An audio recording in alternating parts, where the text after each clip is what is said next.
Kaunikienė.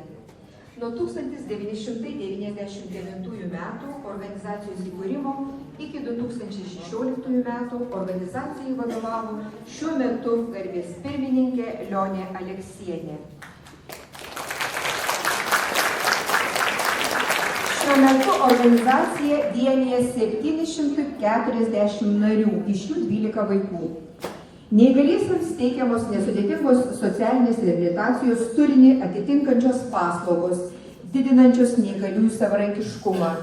Reabilitacijos tikslas, kad neįgalus žmogus galėtų lavintis bei socialiai prisitaikyti, siekti, kad taptų harmoningu ir saugiai besijaučiančiu žmogumi bendruomenėje ir galinčiu tobulinti savo gebėjimus.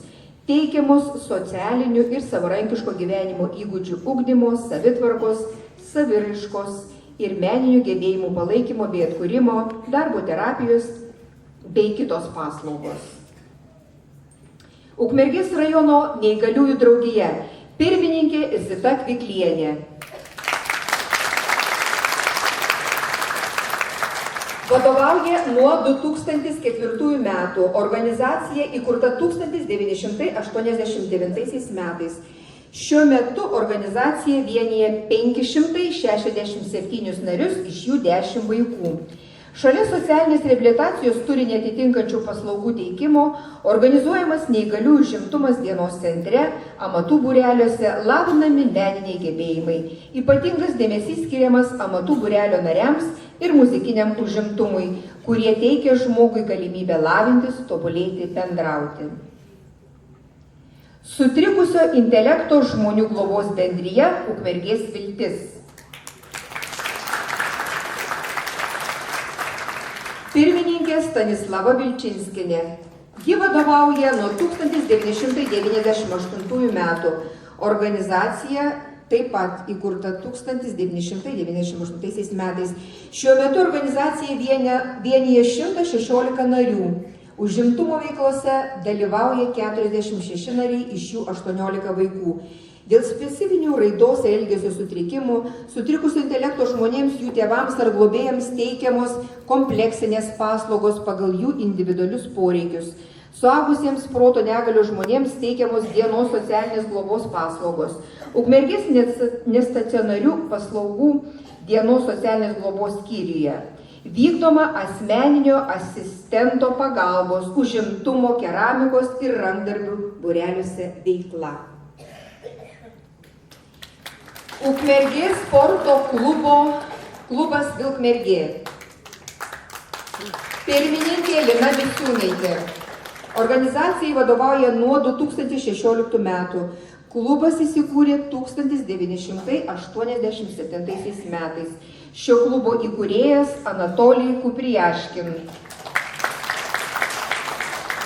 Šiuo metu organizacija vienija 41 narį. Šis klubas vienas iš pirmųjų pradėjo sportinę veiklą neįgaliųjų žmonių tarpe. Jis užsiima visuomeniniu sportu, pritraukia iš visuomenės neįgaliuosius žmonės, net ir sunkia fizinė negalia. Klubui ypač aktualu renginių organizavimas, skatinantis akiračio plėtrą, stiprinantis fizinį aktyvumą ir sveikatingumą.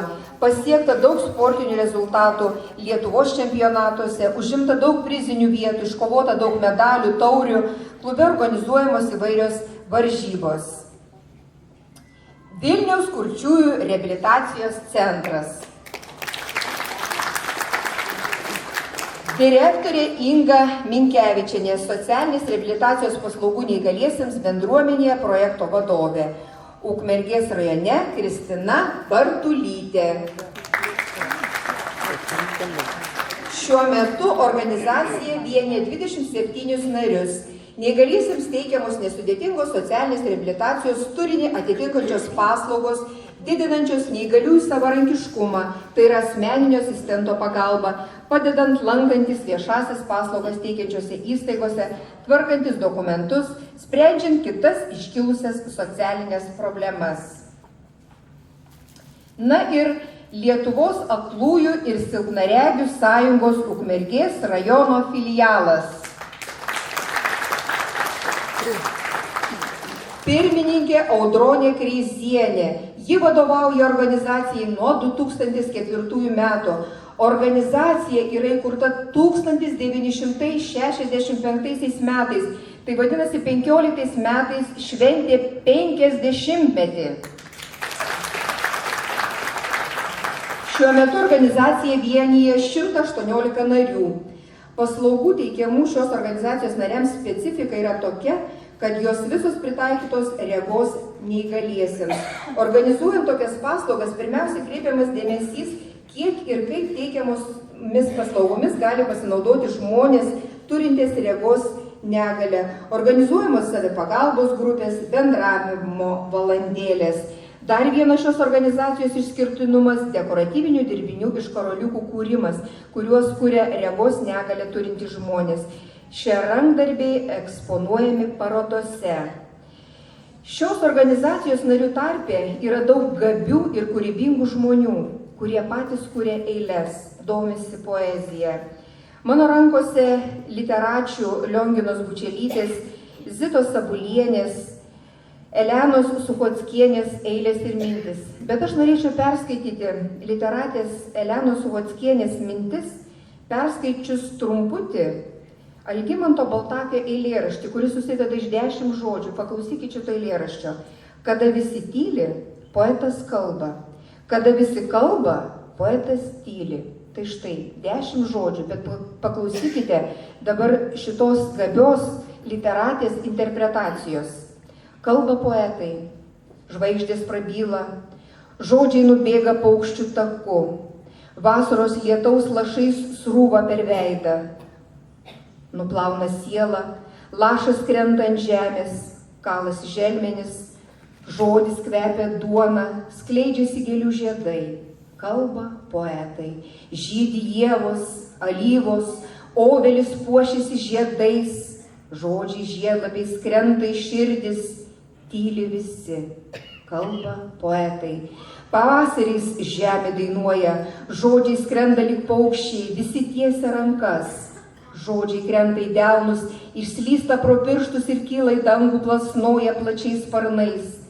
Krenta plunksna į upės vandenį ir plaukia, rašo žodžius ant vandens.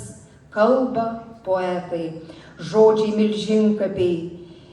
Rambynas, Rymo Birutės kalnas, plaukia Dubysos slėniais, virtę rūku. Koks grožis, sušunka visi. Poetai nutyla, ima kalbėti visi, kalba ir kalba visi. Žodžiai byra lyg žirniai sieną, skaudžiai citrenkia į žemę, žūsta želmuo, nebekvepia duona. Kalba ir kalba visi. Žiedlapiai, beprasmiai žodžiai byra žemėn, miršta žiedai, tyli vanduo, nuo ištiestų rankų paukščiai nekyla, nutilo žemės daina, grindinio akmenys tyli, tylėkit visi, tegul kalba poetai. Paplokim.